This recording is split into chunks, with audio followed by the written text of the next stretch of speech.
pembelajaran hari ini, alangkah lebih baiknya kita mulai dengan berdoa kepada ketua kelas. Silakan dipimpin doanya.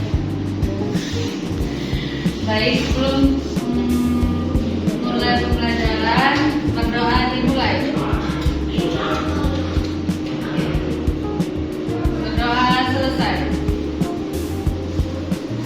Oke, sebelumnya ibu cek kehadiran dulu. Ada yang tidak masuk hari ini atau masuk semua? Masuk semua ya Ibu. Rajin ya kalian semuanya. Alhamdulillah. Oke, langsung kita masuk materi. Dari sebelum masuk, ibu mau nanya nih, kan kalian pasti pernah terluka kan? Pernah Bu. Sakit. Nah, waktu terluka itu darah yang keluar itu berwarna apa? Merah. Kalian tahu nggak kenapa darah itu warnanya merah? Tidak. Nggak ada yang tahu? Tahu.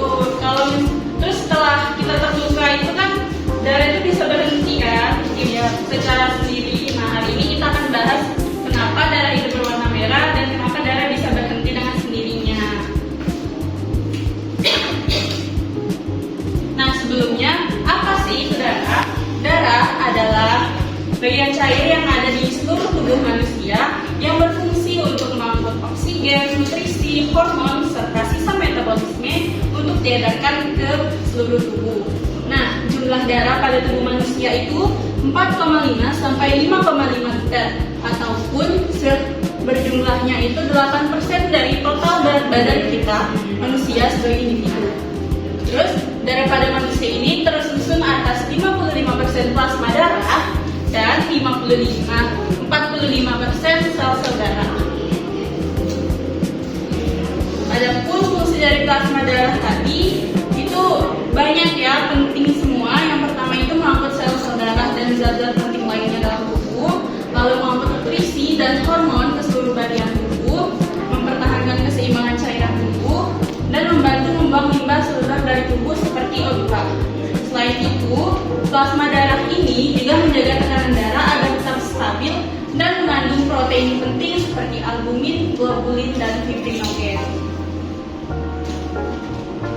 Kandungan plasma darah ini itu 90% berupa air, yaitu sebagai pelarut zat, 10% berupa nutrisi, itu nutrisinya ada glukosa, asam amino, lalu ada asam lemak yang berfungsi sebagai cadangan makanan dan akan diuraikan. Lalu untuk protein ini ada albumin yang mengatur keseimbangan air dan darah, lalu ada globulin untuk membentuk antibodi, fibrinogen menggumpalkan darah, lisin memecah antigen, presipitin mengendapkan antigen, antitoksin menetralkan racun, dan opimisin itu memacu sifat fagosit pada leukosit. Selanjutnya ada garam atau ion, itu berfungsi menyeimbangkan tekanan osmosis dan mempertahankan pH darah. Lalu hormon berfungsi mempengaruhi aktivitas organ yang dituju, dan karbon dioksida itu hasil respirasi sel yang dibawa ke paru-paru untuk dibuang. Lalu yang terakhir ada sampah nitrogen, yaitu hasil metabolisme yang akan diekskresikan ke ginjal.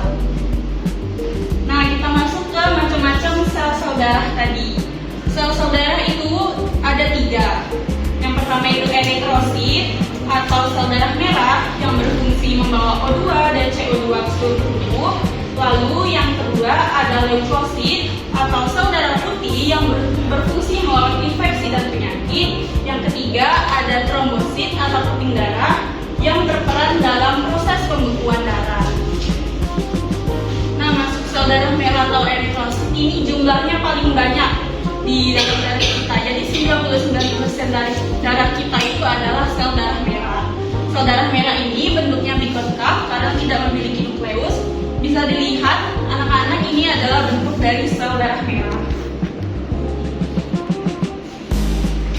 Terus tadi kan ada pertanyaan kenapa warna darah itu berwarna merah. Nah, ini jawabannya. Karena darah itu berwarna merah karena adanya hemoglobin. Hemoglobin ini berperan dalam pengikatan oksigen. Selanjutnya darah itu berumur sekitar 120 hari karena tidak memiliki nukleus. Selanjutnya sel darah putih atau leukosit itu memiliki inti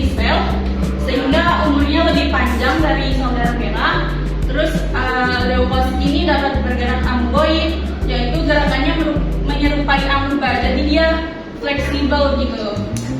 Terus memiliki bentuk yang tidak tetap karena bergerak dengan pseudopodia. Pseudopodia ini yang garis-garis ini atau disebut juga dengan garis palsu. Jadi dia bisa bergerak fleksibel. Lalu ada sel darah putih ini dapat menembus dinding pembuluh darah dan disebut dengan diapedesis. Selanjutnya kaping darah atau trombosit itu berasal dari sel megakariosit, yaitu sel raksasa yang menghasilkan trombosit. Nah, trombosit ini ukurannya lebih kecil dibanding sel darah lainnya. Bisa dilihat ini yang merah itu eritrosit, sel darah merah.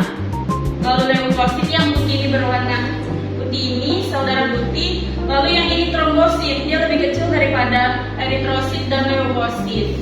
Terus trombosit ini tidak memiliki inti sel sehingga umurnya itu lebih pendek, sekitar 10 sampai 12 hari.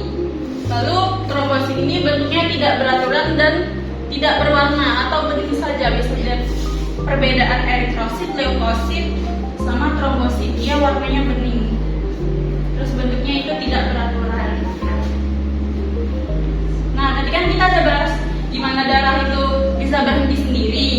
Nah, saat kita mengalami luka atau cedera, pembuluh darah itu dapat menyebabkan kerusakan dan terjadi pendarahan. Akibatnya, tubuh akan mengaktifkan serangkaian proses pembekuan darah dan itu disebut dengan hemostatis.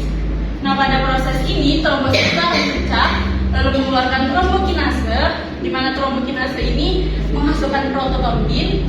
Nah, dengan bantuan ion kalsium dan vitamin K, prototombin ini akan diubah menjadi trombin. Lalu trombin akan diubah menjadi fibrinogen. Lalu fibrinogen ini akan membentuk fibrin. Nah, fibrin inilah yang berfungsi untuk membentuk jaring-jaring benang untuk menutup luka sehingga pendarahan dapat berhenti. Baik, itu tadi pembelajaran. Hari ini Ibu mau nanya lagi nih ke kalian. Tadi kan Ibu udah jelasin tentang komponen darah. Ada nggak? Coba sebutin komponen darah tadi apa aja.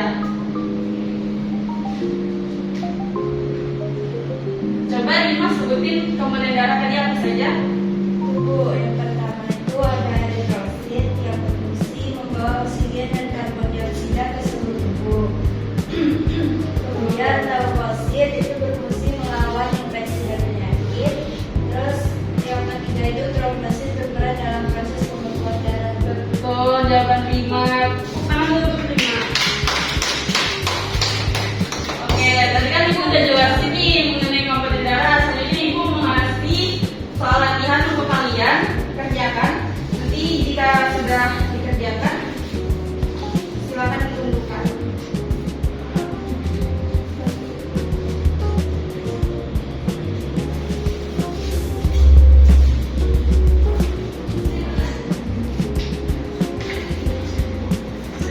Dikerjakan ya, nanti kalau sudah dikumpulkan.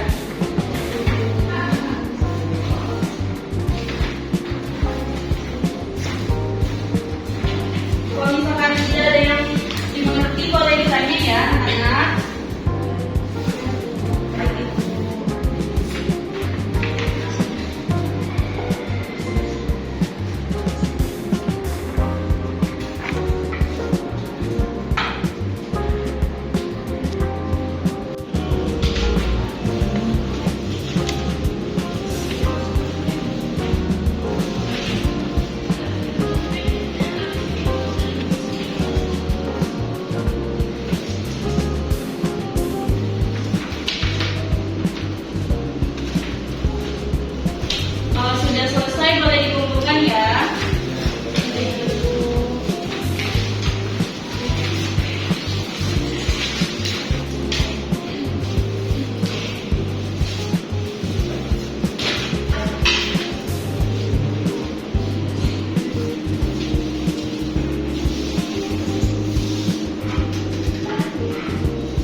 sudah disebutkan 5, yaitu eritrosit, leukosit, dan trombosit. Nah, sel saudara itu memiliki fungsi yang masing-masing dan sangat penting bagi tubuh kita.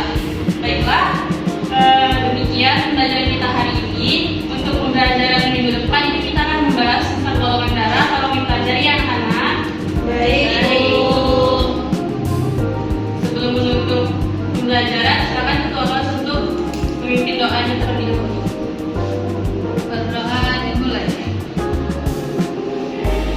Berdoa selesai. Baik, terima kasih atas perhatian kalian semuanya. Wassalamualaikum warahmatullahi wabarakatuh.